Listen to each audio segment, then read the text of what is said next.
يعني كنت مره راجعه من الشغل، فمامتي بتقولي، دخلت على جوه فمامتي بتقولي ايه في ايه ومش عارف ايه.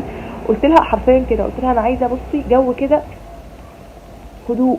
انا مش عاوزه حد، انا عاوزه اقعد مع نفسي.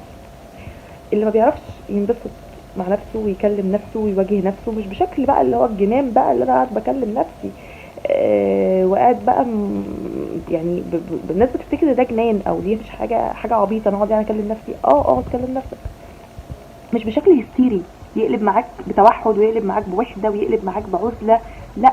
بس لازم تتكلم مع نفسك زي ما بتتكلم مع اهلك، بتتكلم مع اصحابك، بتتكلم مع زمايلك في الشغل. لازم تتكلم مع نفسك.